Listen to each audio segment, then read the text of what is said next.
vous a toujours dit que les glitches étaient des erreurs? Je n'ai jamais cru à cette histoire.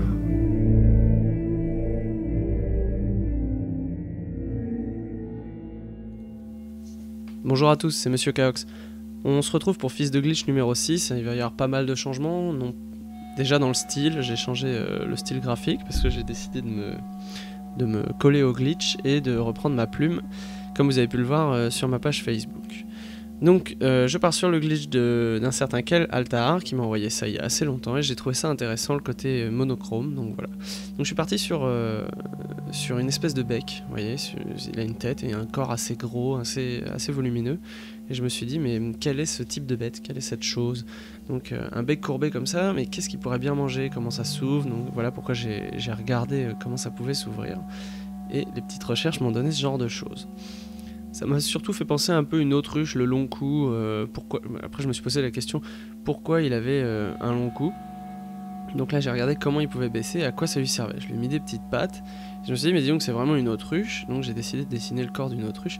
Et alors là, en voyant la forme de la tête, je me suis dit, mais aïe, ça me fait penser à un truc là. Ça fait vraiment trop chocobo. Donc je me suis dit, allez, j'arrête. Je repars sur une créature aquatique, parce que vous voyez sur le glitch il y a plein de petites particules, donc je me suis dit elle est aquatique et hostile. Donc là sur ce dessin que vous voyez, je me suis amusé à dessiner une espèce de je sais pas, une espèce de gros monstre avec un flagelle qui lui permet de se déplacer dans l'eau, d'où les bulles, et c'est un truc qui ressemble voilà, à des rochers. Et je vous donnerai le nom après, c'est un Khon, K-O-H-N. Et j'ai appelé cette bête le Khon. Donc elle se déplace très rapidement, elle n'a pas d'œil, cette bête n'a pas d'œil, n'a pas d'yeux, n'a pas d'œil, je ne sais plus trop ce qui se dit. Et elle ouvre sa mâchoire en très grand, comme vous pouvez le voir, grâce à du cartilage qui se passe sur ses côtés. Et là j'ai décidé de dessiner ses dents pour comprendre comment elles étaient implantées. Donc le Khon, en fait Khon c'est... je vous mettrai un peu la description. Là je me suis dit... j'utilise un format 2.35 pour le cinémascope. Ça me plaît beaucoup ce format, je le trouve très joli et très contraignant, mais quand les plans sont réussis, c'est agréable. Donc voilà, j'ai essayé de le cadrer comme je voulais, et là j'ai mis les dents dans ce sens-là, parce que si vous mord un bras, donc c'est la taille à peu près par rapport à l'homme, le monstre entier fait la taille d'un buste d'homme complet. Donc voilà. Donc là, pas de numérique sur ce Fils de Glitch. J'espère que cette technique vous plaît, parce que moi elle me plaît énormément. Et c'est surtout que Fils de Glitch prend, comme je vous le dis à chaque fois, une vraie tournure scénaristique. Et je sais pas comment je vais me dépatouiller des premiers, parce que j'avais pas prévu que ça deviendrait une vraie histoire.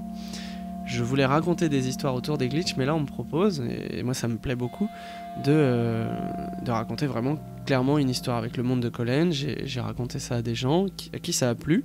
J'espère que vous, ça vous plaît aussi, et Colin prend une vraie tournure. Donc j'écris, quand je dessine pas j'écris, quand j'écris pas je dessine.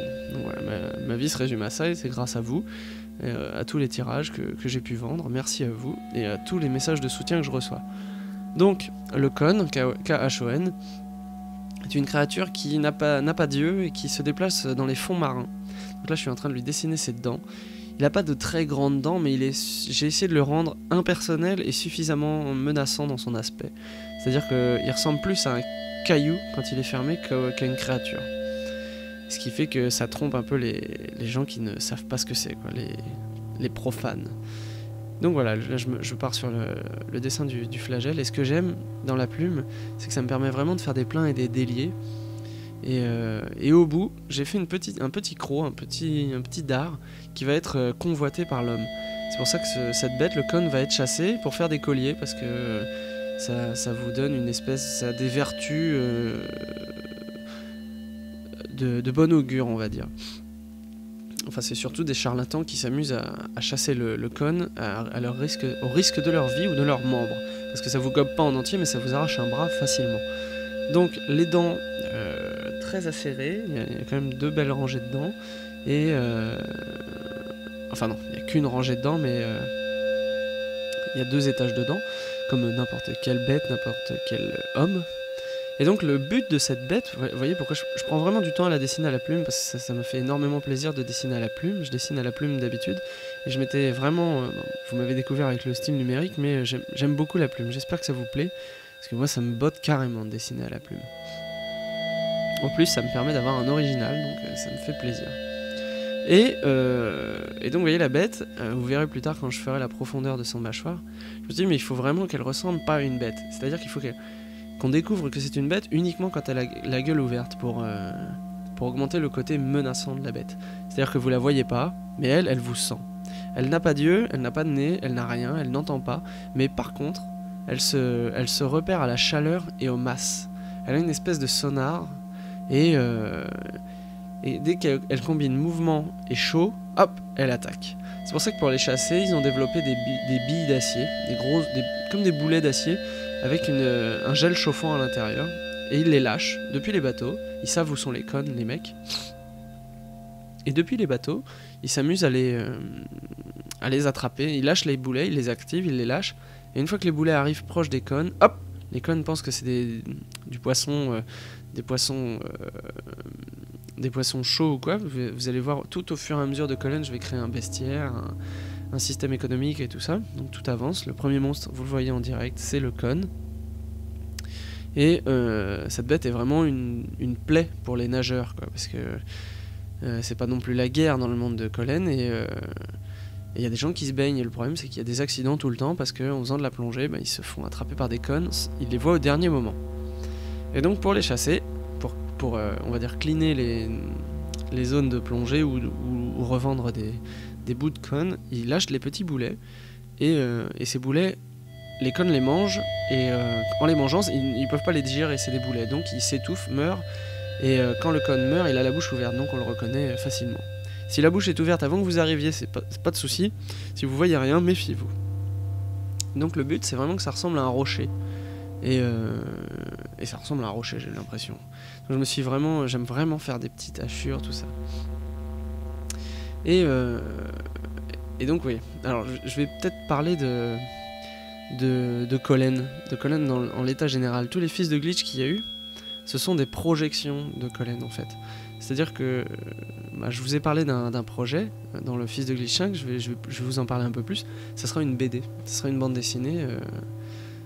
Si tout se passe bien, un jour elle verra le jour. J'ai eu quelques bons contacts et des gens qui m'avaient l'air assez intrigués, plus intrigués qu'intéressés en fait, et donc intéressés indirectement par mon projet, la création du monde. Et le truc qui me plaît, c'est que je le crée là en direct. Je bosse dessus, je bosse sur plein de trucs depuis très longtemps, mais ça c'est vraiment un projet assez récent, et ça me plaît de le faire devant vous en fait. Je prends le risque et j'espère que ça vous botte. Donc c'est un récit d'anticipation sur ce que deviendrait le monde. Colin sera ce que deviendra le monde si on n'arrête pas certaines erreurs que l'on fait.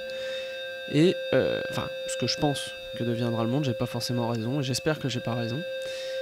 Donc Colin est une ville tentaculaire, enfin un monde, donc ça sera une ville ou un monde, je pense que ça va plus être une ville à la Gotham City, ou je sais pas quoi, mais très tentaculaire, très noire, très fermée, avec des inégalités sociales, des inégalités de justice, tout ça, bref, un vrai monde qui fait rêver, quoi. Et les fils de glitch précédents sont des projections de ce monde, c'est-à-dire des précobes. On va pouvoir voir des précobes. Vous avez dû voir le film Minority Report, qui plaît ou pas, mais en tout cas le système des précobes me plaît. Et c'est une espèce de vision du futur, ce qu'on peut avoir, à part bien sûr le chevalier, qui reste inexplicable et inexpliqué. Pour conclure sur ce fils de glitch, le style a changé, j'espère vraiment que ça vous plaît. Je me suis pas autorisé de couleur, vous verrez à la fin, j'ai fait des petits essais de la vie, mais je me suis dit non, le glitch c'est en noir et blanc, je reste en noir et blanc. Et donc j'espère que ça vous plaît, parce que moi ça me plaît énormément de créer un bestiaire, un univers, tout ça, et ce qui me plaît beaucoup c'est de vous voir me donner vos versions des choses. C'est vraiment très agréable, vraiment ça me rassure, parce que je me dis qu'il y a quand même un paquet de gens qui se prennent la tête sur un monde, sur des histoires, sur leur interprétation, et je vous avoue que ça me rassure. C'est vraiment rassurant de voir qu'il y a vraiment des gens qui réfléchissent, et vous êtes vraiment très nombreux, et ça me fait plaisir.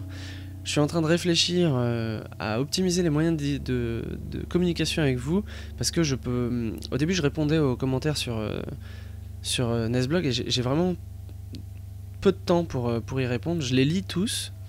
Là j'en ai 45 et je peux pas faire une grande réponse comme je faisais au début pour les 30 premiers par exemple. Parce que là j'en ai déjà 45 et la semaine est déjà passée, j'ai pas eu le temps de l'avoir passée, avec l'écriture, tout ça. Vous êtes vraiment très nombreux à m'avoir envoyé vos participations pour le concours et ça c'est vraiment génial. Donc je suis en train de voir pour les 2 premiers que je vais sélectionner, enfin c'est pas les 2 premiers, c'est les 2 qui m'auront le plus plu. Parce qu'il y a vraiment des trucs de malade hein, que vous m'avez envoyé. J'ai déjà commencé à les lire, il faut pas, hein, je m'étais dit à partir du 22, mais quand je vois vraiment les analyses que les gars m'envoient, c'est vraiment génial, quoi. Je trouve ça cool. Et donc je vais lire votre texte dans la vidéo de fin de concours, parce que les gens, j'ai bien compris que les gens n'aimaient pas lire. Enfin, beaucoup de gens n'aiment pas lire sur YouTube. Et c'est dommage parce qu'il y a beaucoup de choses dites sur mon blog, je vous conseille d'y aller. L'adresse est dans la description, c'est monsieurkaox.fr, mrkaox.fr. Et j'essaye, je réfléchis à trouver une solution pour parler avec vous sans perdre une miette de ce que vous dites, parce que c'est passionnant. Je vous remercie, j'espère que tout ça vous plaît. N'hésitez pas à me donner votre avis, et à très bientôt pour un prochain Fils de Glitch. Merci.